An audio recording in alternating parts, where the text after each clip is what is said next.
अस्सलाम वालेकुम 10th class. आज लेक्चर नंबर 6 में हम एक्सरसाइज नंबर 7.3 को स्टार्ट करने जा रहे हैं।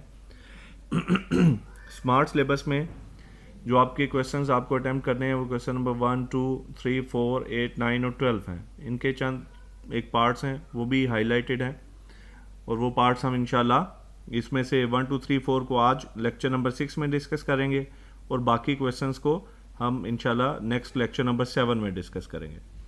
तो क्वेश्चन नंबर 1 की statement, locate each of the following angles in standard position. तो लोकेट करना मैं आपको लास्ट एक्सरसाइज में बता चुका हूँ, तो वो दोबारा हम लोग डिस्कस नहीं करेंगे, उनको उसी मेथड से करना है। By using a protractor and और fair free hand guess. Also find a positive and a negative angle co-terminal with each given angle। तो सेकंड और थर्ड पार्ट इसके हमने करने हैं। क्या क्या बताना है आपने? पॉजिटिव को टर्मिनल और नेगेटिव को टर्मिनल एंगल बताना है। तो इस पॉजिटिव और नेगेटिव को टर्मिनल एंगल को डिस्कस करने से, इनको एंगल्स बताने से पहले को टर्मिनल एंगल्स को हम डिस्कस कर लेते हैं। अब को टर्मिनल एंगल्स की डेफिनेशन क्या है? Angles, co-terminal angles are said to be those angles which have the same initial and terminal sides। so ऐसे angles जिनकी initial और terminal side क्या हो बच्चों? सेम हो। initial side भी सेम हो और terminal side भी सेम हो तो वो co-terminal angles कहलाते हैं। और किसी भी गिवन एंगल के जब हमने co-terminal angles फाइंड करने हो तो हम उसको 360 ऐड करने से भी co-terminal एंगल हासिल किया जा सकता है और 360 सब्ट्रैक्ट करने से भी को टर्मिनल एंगल हासिल किया जा सकता है। 360 ही क्यों ऐड करना है? क्योंकि 360 ऐड करने का मतलब है एक राउंड ट्रिप आपने पूरा कर लिया, यानी जहां से चले थे वहीं पर वापस आ गए। जहां पर चले थे वहीं पर वापस आने का मतलब क्या है कि एंगल जो अब नया एंगल बन रहा है 360 ऐड करने के बाद, जैसा कि फर्ज करें इनिशियली एक एंगल था 30 डिग्री, ये इसकी इनिशियल साइड है और ये इसकी टर्मिनल साइड है, 30 डिग्री एंगल है। अब इसका मैंने को टर्मिनल फाइंड करना है। को टर्मिनल क्या बताया मैंने? कैसा एंगल होता है? जिसकी इनिशियल और टर्मिनल साइड वही हो। तो वो मैं क्या करूंगा, वो कैसे आएगा? मैं इससे एक और राउंड ट्रिप पूरा कर लेता हूं, यानी यहां से वापस फिर वही यहीं पर आ जाता हूं। तो इनिशियल साइड भी वही आ जाएगी और टर्मिनल साइड भी वही आ जाएगी। तो 30 में 360 ऐड करने से क्या आ जाएगा? 390। तो 30 का को टर्मिनल एंगल कौन सा होगा? ये दोबारा वापस यहाँ पर आ गए तो वो कितना होगा? 30 प्लस 360 क्या आ जाएगा? 390। तो इसी तरह ये इसका कौन सा है? 360 ऐड करने से को टर्मिनल एंगल आया और इसी तरह 360 अगर आप सब्ट्रैक्ट कर दें तब भी को टर्मिनल एंगल ही आएगा। तो ये इसका पॉजिटिव को टर्मिनल एंगल होगा और अगर 360 सब्ट्रैक्ट करेंगे तो वो उसका कौन सा को टर्मिनल आ जाएगा? नेगेटिव को टर्मिनल। पॉजिटिव को टर्मिनल में एक्स एक्सिस के करीब तरीन पॉजिटिव वैल्यू लिखनी है और नेगेटिव को टर्मिनल में आपने एक्स एक्सिस यानी 0 डिग्री के करीब तरीन नेगेटिव वैल्यू लिखनी है। ठीक है, तो अब इसको हम सॉल्व करके देख लेते हैं। जैसे इसका सेकंड पार्ट क्या था? पॉजिटिव को टर्मिनल 780 का पॉजिटिव को टर्मिनल फाइंड करना है। तो अब पॉजिटिव को टर्मिनल जो 0 डिग्री के करीब तरीन हो पॉजिटिव एंगल, अब वो तो ऐड करने से तो वो 0 से आगे जाता जाएगा, इसलिए मैं क्या कर रहा हूं? सब्ट्रैक्ट कर रहा हूं। अगर 360 सब्ट्रैक्ट करूंगा तो वो 780 में से 360 सब्ट्रैक्ट करेंगे तो वो तो आ जाएगा 780 में से 360 सब्ट्रैक्ट करने से तो वो 0 डिग्री के करीब तरीन नहीं आएगा। ठीक है, वो 420 आ जाएगा। अच्छा, अब मैं क्या कर रहा हूं? इसको 360 का डबल इसमें से सब्ट्रैक्ट कर रहा हूं, यानी 2 इंटू 360, मतलब मैं क्या सब्ट्रैक्ट कर रहा हूं इसमें से? 720 डिग्रीज। 360 टू टाइम्स, एक दफा 360 सब्ट्रैक्ट करेंगे तो 420 आ जाएगा। वो को टर्मिनल तो है 420 भी, 420 भी को टर्मिनल है। ठीक है, लेकिन फर्क क्या है कि पॉजिटिव को टर्मिनल में हमने क्या लिखना है? जो कि 0 डिग्री के करीब तरीन हो। तो इसलिए मैंने बजाय इसमें से 360 सब्ट्रैक्ट करने के मैंने क्या सब्ट्रैक्ट कर दिया? 2 इंटू 360 यानी 720 सब्ट्रैक्ट कर दिया। तो जो आप 780 में से 720 को सब्ट्रैक्ट करेंगे तो वो क्या आ जाएगा? 60। तो 420 भी को टर्मिनल है, 60 भी को टर्मिनल है। किसका? 780 का। लेकिन जीरो के करीब तरीन कौन सा है 60, तो इसलिए 60 को हम क्या कंसीडर करेंगे पॉजिटिव को टर्मिनल। अच्छा, अब अगर 780 ही का क्या फाइंड करना है नेगेटिव को टर्मिनल, तो उसके लिए तो आंसर तो नेगेटिव में आना चाहिए।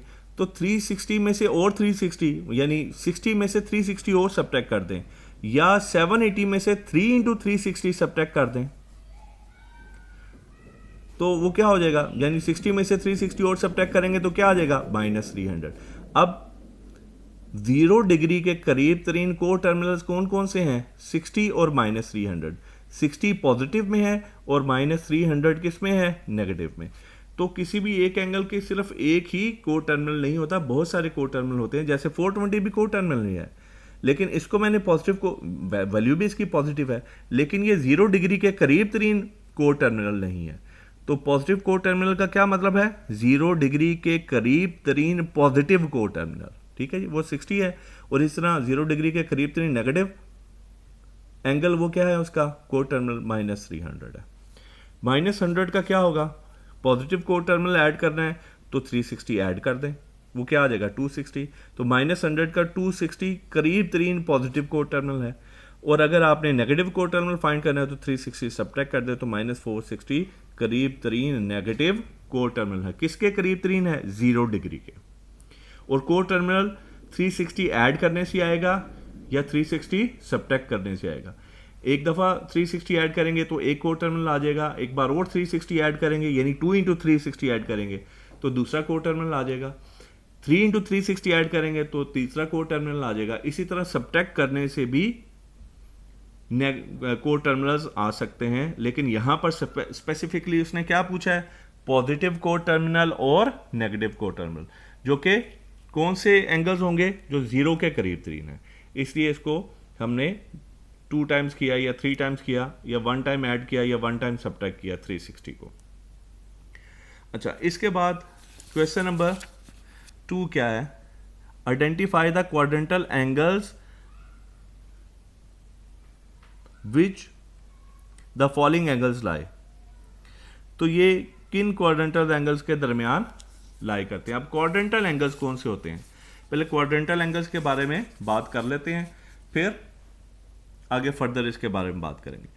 क्वाड्रेंटल एंगल ऐसे जिनकी टर्मिनल साइड एक्सिस के ऊपर लाई करते हो, चाहे एक्स एक्सिस के ऊपर लाई करते हो चाहे वाई एक्सिस के ऊपर लाई करते हो, ऐसे एंगल्स को हम कौन से एंगल्स कहते हैं क्वाड्रेंटल एंगल। जैसे 90 डिग्री, 180, 270, 360, ये चारों जो एग्जांपल्स, तीनों मैंने एग्जांपल्स बताई हैं, ये कौन से एंगल्स हैं, ये क्वाड्रेंटल एंगल्स हैं। कौन से एंगल्स हैं क्वाड्रेंटल एंगल। तो ये प्लेन पर मैंने 2 एक्सिस ड्रॉ कर दिए हैं, ये एक्स एक्सिस है, ये वाई एक्सिस है, इससे 4 क्वाड्रेंट बन के first quadrant, second quadrant, third quadrant and fourth quadrant. First quadrant में ए फॉर ऑल सभी रेशियोज क्या होती हैं, सभी trigonometric ratios, sine, cos, tan, cosecant, cot, secant, cotangent, सारी की सारी रेशियोज पॉजिटिव होती हैं। सेकंड में साइन और उसका रेसिप्रोकल पॉजिटिव होते हैं। थर्ड में टैन और उसका रेसिप्रोकल पॉजिटिव होते हैं, बाकी 4 नेगेटिव। इधर साइन और उसका रेसिप्रोकल यानी कोसेकेंट पॉजिटिव, बाकी 4 नेगेटिव। यहाँ पर टैन और उसका रेसिप्रोकल कॉट पॉजिटिव, बाकी चारों नेगेटिव। फोर्थ वन में कॉज और उसका रेसिप्रोकल पॉजिटिव, बाकी चारों नेगेटिव। तो अगर एक्स एक्सिस टर्मिनल साइड कहाँ पर है एक्स एक्सिस के ऊपर, तो एंगल क्या होगा 0 डिग्री। अगर वाई एक्सिस पर है तो 90 डिग्री। अगर नेगेटिव एक्स एक्सिस पर है तो 180। अगर नेगेटिव वाई एक्सिस पर है तो 270 और एक राउंड ट्रिप पूरा हो जाए तो 360। इसको आप रेडियंस में भी लिख सकते हैं। 90 डिग्री π/2 रेडियन होता है, 180 डिग्री 2 पाई रेडियन होता है, 270 डिग्री 3 π/2 रेडियन है और 360 डिग्री 2 पाई रेडियन है। ठीक है स्टूडेंट्स, तो ये चंद एक बेसिक कॉन्सेप्ट से जो कि मैंने आपको बता दिए। अब जो पार्ट जिसके बारे में पूछा गया है वो क्या है, पार्ट नंबर 156 डिग्री के बारे में पूछा गया। किसके बारे में पूछा गया, 156 डिग्रीज, 156। तो ये 156 डिग्री कौन से क्वाड्रेंट में फॉल कर रही है, 156 सेकंड क्वाड्रेंट में। ये 0 to 90, 90 to 180, तो 156 सेकंड क्वाड्रेंट में। तो ये कौन से क्वाड्रेंटल एंगल के दरमियान होगी, 90 और 180। तो 156 किसके दरमियान होगी, 90 और 180। फिर सेकंड पार्ट 318 डिग्रीज। अब 318, 90 डिग्री, 180, 270 किसके बारे में पूछा गया, 318, तो 318 कौन से क्वाड्रेंट में होगा, फोर्थ क्वाड्रेंट, तो फोर्थ क्वाड्रेंट में मतलब कौन से क्वाड्रेंटल एंगल्स के दरमियान है ये, 270 और 0 के, तो ये 270 और 0 नहीं बल्कि एक राउंड ट्रिप पूरा हो जाएगा, तो 270 और 360। ठीक है स्टूडेंट्स, तो ये दो पार्ट्स आपसे पूछे गए थे क्वेश्चन नंबर 2 में। अब क्वेश्चन नंबर 3 भी इसी तरह का है, फर्क क्या है सिर्फ इसमें, right the closest quadrantal angles between which the angle lie, right your answer in radian major. तो पहले डिग्रीज में लिखा है आपने और अब किस में लिखना है, रेडियन में। इसके जो आपके स्मार्ट सिलेबस में पार्ट्स पूछे गए हैं वो पार्ट नंबर 3 और 4 है। तो -π/4 अभी आप देखें -π/4 का क्या मतलब है कि रोटेशन अब एंटी क्लॉकवाइज नहीं है बल्कि क्लॉकवाइज है, ये रोटेशन है, ये रोटेशन है। अब एंगल क्या है, यहां पर क्या था π/2 और इधर क्या आ जाएगा, नेगेटिव रोटेशन होगी, तो यहां पर आ जाएगा -π/2। तो -π/2 है, ये 0 एंगल है, किसके बारे में पूछा गया, -π/4। तो -π/4 अगर आप इसको कन्वर्ट करें किसमें, समझने के लिए डिग्रीज में कन्वर्ट करें तो -π/4 बनता है -45 के। तो -45 अगर रोटेशन क्लॉकवाइज हो तो फिर ये फर्स्ट है, ये सेकंड है, ये थर्ड है, ये फोर्थ है। ठीक है, तो उसके अकॉर्डिंगली किस किस के दरमियान होगा, 0 और -π/2 के दरमियान। फिर अगला एंगल कौन सा है, -3π/4। अब -3π/4 किसके दरमियान होगा, -π/2 और -π के दरमियान, क्योंकि इसका कौन सा क्वाड्रेंट, ये 135 डिग्री बनता है, -135 डिग्रीज, -135। तो -135 कौन सा क्वाड्रेंट बन गया है, ये अगर एंटी क्लॉकवाइज हिसाब से देखें तो थर्ड क्वाड्रेंट। और -135 में अगर आप देखें तो ये -π/2 और इधर क्या आ जाएगा, -π। अगर रोटेशन उलट कर दी है ना आपने, तो रोटेशन उलट करेंगे तो ये 0, ये -π/2, ये -π, ये -3π/2 और ये -2π आ जाएगा। ठीक है जी, तो क्लॉकवाइज रोटेशन में मैंने आपको बताया हुआ है एंगल क्या होता है, पॉजिटिव। एंटी क्लॉकवाइज रोटेशन में एंगल पॉजिटिव और क्लॉकवाइज रोटेशन में एंगल क्या होता है, नेगेटिव। तो रोटेशन बदलने से सिर्फ इनकी लोकेशन क्या हो जाएगी, चेंज हो जाएगी, पोजीशन चेंज हो जाएगी। तो ये इनके क्वाड्रेंटल एंगल्स आ गए। अच्छा, अब क्वेश्चन नंबर 3, क्वेश्चन नंबर 4।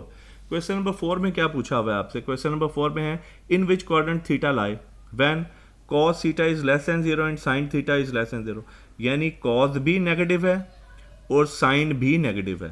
तो यहां पर मैंने क्या बताया, फर्स्ट क्वाड्रेंट में सभी पॉजिटिव होते हैं, इसलिए फर्स्ट क्वाड्रेंट तो नहीं हो सकता। सेकंड क्वाड्रेंट में साइन और कोसेकेंट पॉजिटिव होते हैं, साइन का रेसिप्रोकल है कोसेकेंट, तो साइन और कोसेकेंट पॉजिटिव होते हैं। तो इसका मतलब है यहां पर क्या लिखा हुआ है, साइन नेगेटिव, तो इसका मतलब है सेकंड क्वाड्रेंट भी नहीं हो सकता। थर्ड क्वाड्रेंट में टैन और उसका रेसिप्रोकल कॉट पॉजिटिव होते हैं, बाकी चारों नेगेटिव होते हैं, यानी बाकी चारों में वो साइन भी आ जाएगा और कॉस भी आ जाएगा। तो थर्ड में कौन कौन सा पॉजिटिव है, टैन और कॉट, बाकी चार नेगेटिव, यानी साइन भी नेगेटिव और कॉस। तो इसका मतलब है अगर कॉस भी नेगेटिव है और साइन भी नेगेटिव है तो थीटा कौन से क्वाड्रेंट में फॉल कर रहा होगा, थीटा थर्ड क्वाड्रेंट में फॉल कर रहा होगा। अब इसका पार्ट नंबर 4 है, साइन क्या है, नेगेटिव, और सेकेंड भी क्या है, नेगेटिव। तो ए का मतलब मैंने क्या बताया, सभी रेशियोज पॉजिटिव हैं, 6 की 6, तो ये तो नहीं हो सकता, फर्स्ट क्वाड्रेंट तो नहीं हो सकता। फिर सेकंड में साइन पॉजिटिव है, यहां पर क्या लिखा हुआ है, साइन नेगेटिव, तो सेकंड क्वाड्रेंट भी नहीं हो सकता। थर्ड में टैन क्या है, टैन और कॉट पॉजिटिव है, तो साइन भी नेगेटिव होगा, कोसेकेंट भी नेगेटिव होगा, कॉस भी नेगेटिव होगा और सेकंड भी नेगेटिव होगा। तो देखें साइन और सेकंड दोनों नेगेटिव हैं, तो इसका मतलब है कौन सा क्वाड्रेंट बनता है, थर्ड क्वाड्रेंट। तो ये आज का लेक्चर था, इंशाल्लाह बाकी क्वेश्चंस को हम नेक्स्ट लेक्चर में डिस्कस करेंगे।